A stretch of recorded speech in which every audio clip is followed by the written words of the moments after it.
하나님은 고난을 통하여 말씀하십니다. 하나님이 쓰시는 인물은 고난이 있습니다.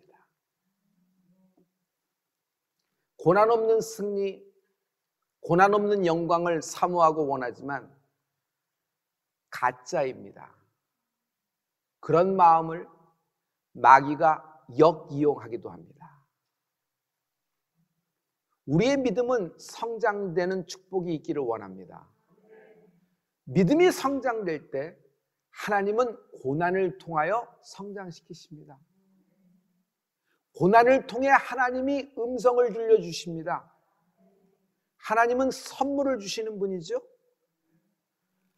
고난을 통하여 선물을 주십니다. 신앙생활에서 깨닫는 것은 굉장히 중요합니다. 그런데 우리의 깨달음은 고난 중에 깨달음이 있고 고난 중에 큰 깨달음이 있는 축복이 있을지어다, 욥처럼. 그러므로 고난은 우연이 아닙니다. 이 고난을 통하여 하나님이 우리에게 주시는 말씀, 뜻, 특별히 부활의 생명, 부활의 능력, 부활의 기쁨, 부활의 생명되는 빛이 임하는 축복이 있을지어다. 오늘 다윗이라는 인물입니다. 왕이지요. 그런데 그가 고난 한가운데 훅 들어갔습니다. 깊은 고난입니다. 시편 22편 1절과 2절에서 그의 고난의 기도가 시작됩니다. 다 같이 내 하나님이여, 내 하나님이여, 어찌 나를 버리시나이까? 어찌 나를 멀리하여 돕지 아니하옵시며 내 신음하는 소리를 듣지 아니하시나이까? 내 하나님이여, 내가 낮에도 부르짖고 밤에도 잠잠치 아니하오나 응답지 아니하시나이다. 내 하나님이여, 내 하나님이여, 어찌하여 나를 버리시나이까? 이거 어디서 많이 들어봤던 말씀 아니에요? 실은 우리는 익숙하게 어디의 음성, 어디의 말씀으로 알고 있냐면 십자가상에서 주님이 하신 7언, 그 가상 7언 중에 엘리, 엘리, 라마 사박다니, 이 말씀을 기억하고 있습니다. 그런데 이 말씀은 예수님이 골고다에서 십자가상에서 하신 말씀이에요. 그런데 구약에 시편 22편에 보면은 다윗이 이 기도를 하고 있는 것입니다. 여러분, 다윗은 자신의 인생의 어려움을 사람들하고 나누고자, 사람들의 인생을 공감하고자 은유적으로, 예표적으로, 문학적으로 여러 미사역을 동원해서 인트로로 멋지게 만들려고 이 문장을 만들어내면서 하나님께 기도를 시작하는 것이 아닙니다. 이것은 다윗의 인생입니다. 그는 왕위에 있었으나 고난 한가운데로 들어간 거예요. 빠져나올 수 없는 고난, 내려갈래야 더 내려갈 수 없는 밑바닥까지 가는 고난에 들어가면서 하나님께 절규를 시작합니다. 내 하나님, 내 하나님, 어찌하여 나를 버리시나이까? 이렇게 기도하는데 하나님은 다윗을 돕지 않습니다. 이렇게 부르짖는데 낮에도 밤에도, 밤에도 낮에도 상관없이 매일 매순간 하나님께 부르짖는데 하나님은 숨어버리셨어요. 우리는 기도하면 응답한다고 배웠습니다. 그렇게 알고 있고요. 그런데 다윗의 이 절규에 하나님은 듣지도 응답하지도 않으시는 겁니다. 성도 여러분, 다윗에겐 기업이 있었습니다. 다윗의 기업은 왕입니다. 하나님이 허락하셨죠. 그런데 그의 기업이 거덜나기 시작합니다. 우리 6절과 8절의 말씀입니다. 다 같이 나는 벌레요 사람이 아니라 사람의 회방거리요 백성의 조롱거리니이다. 나를 보는 자는 다 비웃으며 입술을 비죽이고 머리를 흔들며 말하되 저가 여호와께 의탁하니 구원하실 걸, 저를 기뻐하시니 건지실 걸 하나이다. 여전히 왕위에 있어요. 그러나 거덜났어요. 사람도 아니에요. 벌레라는 것이에요. 기어다니는 인생이 되었고 저작거리에서 다윗을 삼아서 씹어대기 시작하는데 조롱합니다. 회방거리, 조롱거리, 비난거리, 비방거리가 되었습니다. 더 힘든 건 사람들이 하는 말입니다. 다윗, 하나님을 그렇게 의뢰하고 신뢰하더니, 그렇게 찬양하기 좋아하더니, 그러니 하나님이 다윗을 건지실걸? 다윗을 구원하실걸? 다윗에게 응답하실걸? 다윗을 풀어주실걸? 이 말의 뉘앙스가, 의미가 전달이 되죠? 비아냥거리는 겁니다. 조소. 사람들은 모두 머리를 휘저으며 다윗 이젠 끝났다.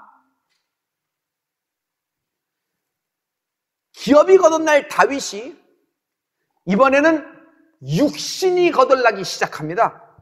14절과 15절의 말씀입니다. 다 같이 나는 물같이 쏟아졌으며 내 모든 뼈는 어그러졌으며 내 마음은 촛밀 같아서 내 속에서 녹았으며 내 힘이 말라 질그릇 조각 같고 내 혀가 이틀에 붙었나이다. 육신이 다 깨졌어요. 다 부서졌어요. 다 망해버렸어요. 뼈가 다 어긋났대요. 여러분, 자기가 자기를 보는데 뼈를 셀 수가 있어요. 이게 무슨 말이죠? 살이 다 녹아내린 겁니다. 근육이 다 풀어진 거예요. 해골에 가죽만 입혔으니 다 뼈가 드러나니 뼈를 셀 수가 있을 정도가 된 것이에요. 마음은 촛물 녹듯이 녹아졌다 그럽니다. 입은요, 말라붙었는데 그 혀가 입천장에 딱 달라붙어서 물 한 모금 삼키지도 밥 한 숟갈 목구멍으로 집어넣지도 못하는 그런 육신의 절박한, 육신이 거덜난 인생이 되었던 것입니다. 여러분, 이건 죽어가고 있는 겁니다. 치료를 해도 살리는 치료가 있습니다. 점점. 그런데 합병증이 되기 시작해요. 근본 원인이 있는데 합병증이 나오기 시작합니다. 이거 맞고 저거 맞고 저거 맞고 이거 맞고, 항생제도 이게 맞는지 저거 맞는지 이거 쓰다 저거 쓰다 저거 쓰다 맞고 하다가 여러분 모든 장기가 다 녹아내리는 거 여러분 알고 계시죠? 그렇게 확 다 녹아내리는 것입니다. 병색이 짙어요. 사람들이 병색이 짙으니까 다 한마디씩 하는 겁니다. 이때 한 판 더 덮칩니다. 개떼들. 성경은 개들이 온다 그랬어요. 개들이 다윗을 에워싸는 것입니다. 왜 에워쌀까요? 보아하니 죽을 때가 된 거예요. 동물적인 감각으로 하는 거예요. 그래서 죽을 때가 되면은 아직 죽지 않았는데 숨이 붙어 있는데도 불구하고 개떼들이 하이에나처럼 와서 다 뜯어먹어버립니다. 여러분, 세상이 꼭 이래요. 우리가 마지막 순간이 되고 병색이 짙고 죽어가면요, 기다렸다는 듯이 덮칩니다. 그리고 물어 뜯어버립니다. 왜? 세상은 제로섬 게임입니다. 한정된 용량, 제한된 용량, 누가 가져가는 겁니다. 그가 이만큼 가져가면 이만큼 남는 거고, 내가 이만큼 가져가면 그는 이만큼 못 가져가는 겁니다. 제로섬 게임이죠. 그래서 물어 뜯어가는 것입니다. 아직도 다윗은 숨을 쉬고 살아있는데 개들이 에워싸기 시작을 하는 것입니다. 그런데 성도님, 여기서 정말 이상한 것이 있어요. 정말 이상한 것은 이런 다윗에게 하나님이 이렇게 기도하는데 하나님은 다윗에게 응답을 안 하시는 것이에요. No answer, no show, no show, no answer. 하나님은 다윗에게 안 나타나시는 것이에요. 꽁꽁 숨어버린 것이에요. 여기까지 왔는데도 이제 이상한 일이 한 번 더 벌어집니다. 이 이상한 일은요, 18절에 나와 있는데 다윗이 아직 눈 뜨고 살아있는데도, 숨을 쉬고 있는데도 불구하고 다윗의 겉옷을 벗겨버립니다. 속옷을 벗겨버려요. 그리고 자기들끼리 제비 뽑아 나눠 가지는 것입니다. 여러분, 겉옷이 뭐죠? 깝대기예요. 깝대기. 내 깝대기가 뭔지 아세요? 내가 갖고 있는 부동산, 내 이름으로 된 통장, 잔고, 그리고 내가 이루는 업적들, 내 직장, 내 기업들, 내가 수고해서 여태까지 쌓아놓은 내 라이센스와 내 인맥들, 모든 깝대기입니다. 그런데 이것을 다 그냥 뜯어먹어버리는 거예요. 다 벗겨버리는 것이에요. 여러분, 속옷은 뭘까요? 내 생각, 내 논리, 내 이론, 내 사고방식, 겉옷과 속옷을 다 벗겨버리고 아직 숨을 쉬고 있는데 내가 뻔히 보는 앞에서 죽어가니까, 이제 숨이 넘어가니까 제비 뽑아 나눠가지는 것이에요. 성도님, 이거 어디서 많이 본 장면 아니에요? 골고다에서 주님이 십자가에 달렸을 때, 여러분, 그냥 목이 마르셔서 내가 목마르다 하는 말씀을 기억하시죠? 그러면서 무슨 일이 벌어집니까? 여러분, 예수님의 옷을 다 벗겨서 뻔히 십자가상에 계신 예수님이 보고 있는데도 여러분, 제비 뽑아 나눠가지는 것입니다. 제비 뽑아 나눠가지는 거예요. 성도님, 지금 우리는 시편 22편 구약에서 말씀하고 있어요. 저는 그래서 이 시편 22편을 골고다 시편이라고 말합니다. 골고다 시편. 골고다는 죽음의 장소예요. 골고다는 죽음의 냄새가 나는 곳이고 죽음의 분위기고 해골이 움직여지는 곳이에요. 거기서는 아무도 살아나서 빠져나올 수가 없는 곳이에요. 시편 22편, 다윗이 지금 처한 상황은 골고다며 지금 시편 22편은 골고다 시편이 되는 겁니다.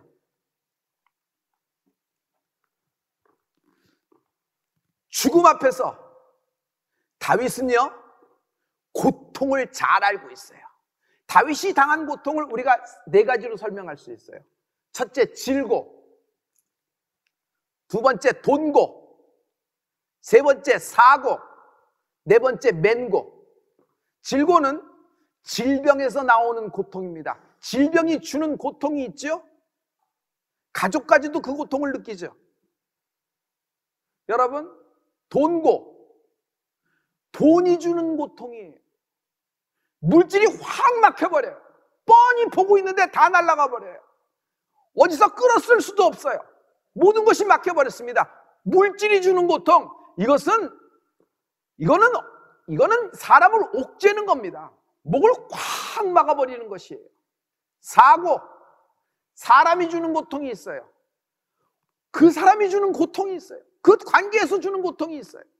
맹고, 멘탈의 암에서 오는 고통이 있어요.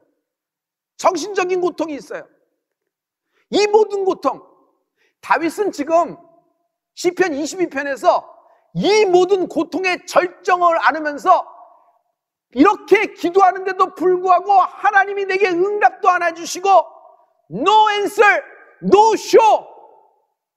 하나님이 나타나지도 않고 대답도 안 하시고 응답도 안 하시고, 이런 거에 대해서 고통을 느껴서 절규하는 것이 아니라 다윗의 고통은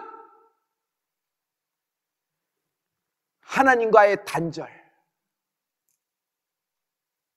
하나님과의 단절. 성도님, 어떤 이슈에 대해서 기도했는데 응답이 안 와서 고통을 받을 수 있죠. 그런데 다윗은 그런 차원의 고통이 아니에요. 그는 다른 모든 것들이 풀리지 않고 응답이 안 돼도 하나님의 그림자만 밟아도, 하나님의 분위기가 한 번만 스쳐도 다윗은 이것을 이겨낼 수가 있습니다. 응답을 받았다고 할 수 있어요. 왜냐하면 여러분, 시편 22편을 보면 다윗은 모태에서부터라는 말이 있어요. 다윗은요, 어제 오늘 예수 믿은 사람이 아니에요. 모태신앙이란 말이에요. 이렇게 상황이 악화되는데도 불구하고 자기에게 응답이 없다고 앙탈을 부리면서 발버둥을 치는 것이 아니라 하나님과의 단절, 하나님을 뵙고 싶은데 하나님과의 단절, 하나님, 왜 나의 하나님 나를 버리지 않을까, 이 마음으로 절규를 하고 있는 것이에요. 그런데 이상한 일이 떠벌어집니다. 여러분, 이쯤 되면은 인간이 가질 수 없는, 내려갈 수 없는 상황까지 내려온 것이에요. 바닥까지 내려온 것입니다. 상황이 악화됐어요. 그런데 다윗은 이런 상황 속에서 노래를 하기 시작합니다. 하나님께 찬양을 하기 시작하십니다. 여러분, 3절과 23절과 25절에 다윗이 했던 찬양의 내용이 있습니다. 다 같이 이스라엘의 찬송 중에 거하시는 주여, 주는 거룩하시니이다. 여호와를 두려워하는 너희여, 그를 찬송할지어다. 야곱의 모든 자손이여, 그에게 영광을 돌릴지어다. 너희 이스라엘 모든 자손이여, 그를 경외할지어다. 대회 중에 나의 찬송은 주께로서 온 것이니 주를 경외하는 자 앞에서 나의 서원을 갚으리이다. 이스라엘의 찬송 중에 거하시는 주여, 주는 거룩하시나이다. 온 회중 앞에서 내가 두 손 들어 하나님을 찬양하나이다. 다윗은 찬양하기 시작해요. 이스라엘에서 지금 가장 조롱거리, 비방거리, 회방거리, 놀림거리, 개떼들이 둘러싸여 죽기 직전에 있는 다윗입니다. 그러나 다윗은 이스라엘의 가장 노래 잘하는 이로서 이런 밑바닥의 순간에서도 하나님을 찬양하기를 시작합니다. 할렐루야. 그런데 다윗의 찬양에도 하나님은 no answer, no show, 응답하지 않는 거예요. 다윗은 어떤 응답이 안 와서 자기에게 맞는, 자기 상황에 꼭 맞는 맞춤의 응답이 안 와서 지금 앙탄을 부리는 것이 아니에요.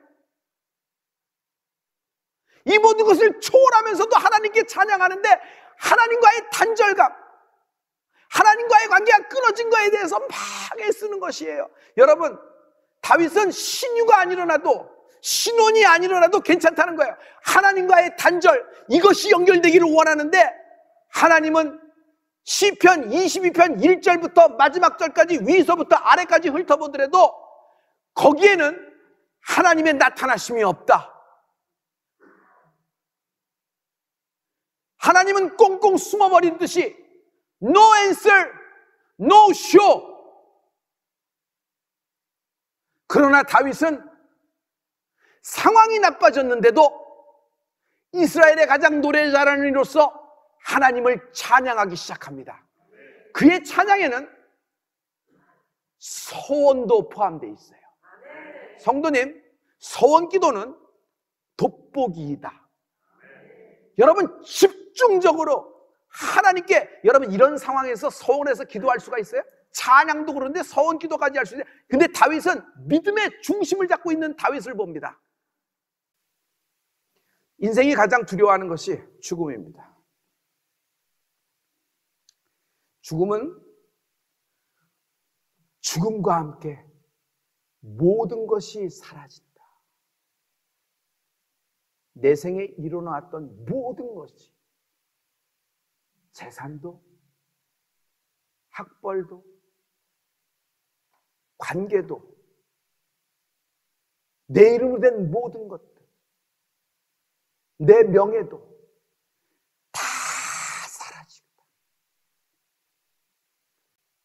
성도님, 죽음은 우리에게 끝이 아닙니다.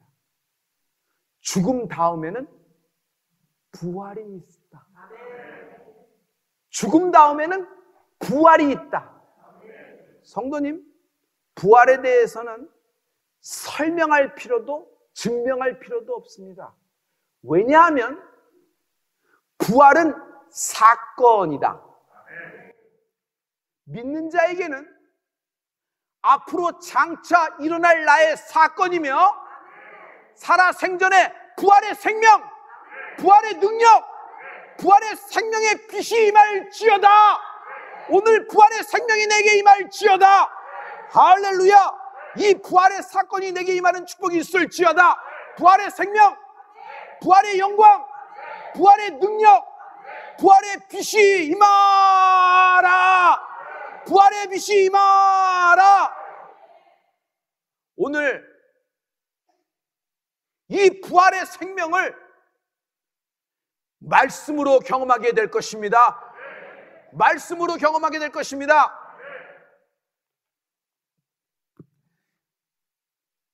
시편 22편, 골고다 시편입니다.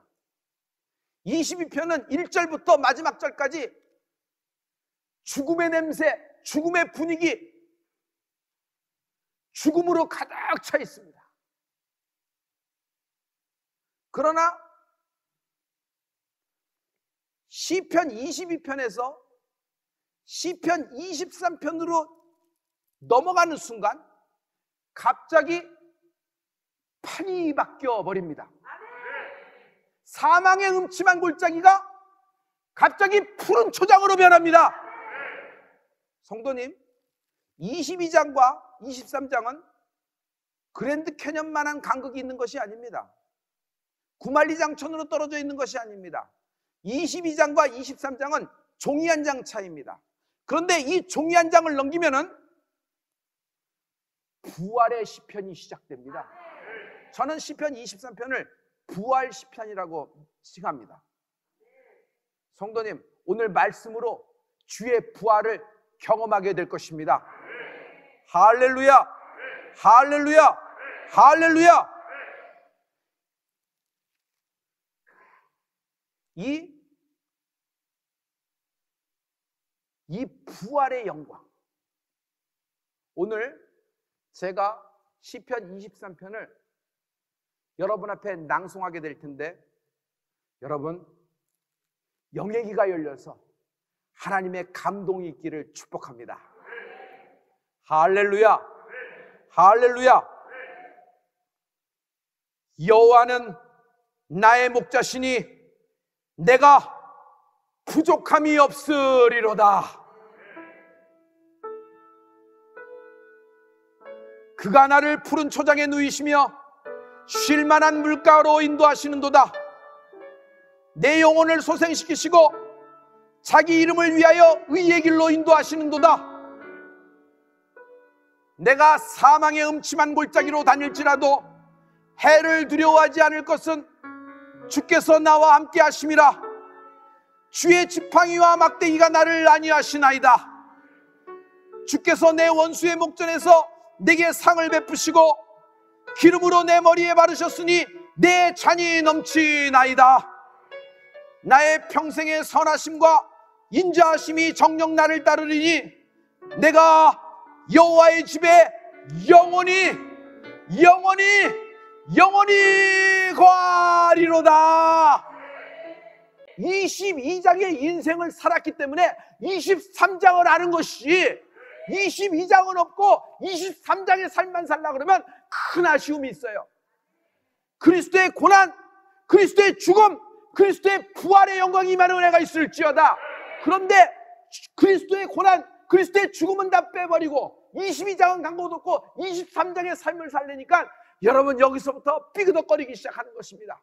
성도 여러분, 지금 우리는 22장의 삶 한가운데 있는 것 같아요. 우리는 지금 이런 상황이 나쁜 속에서도 믿음을 갖고 하나님을 노래합니다. 하나님을 찬양하고 있습니다. 할렐루야!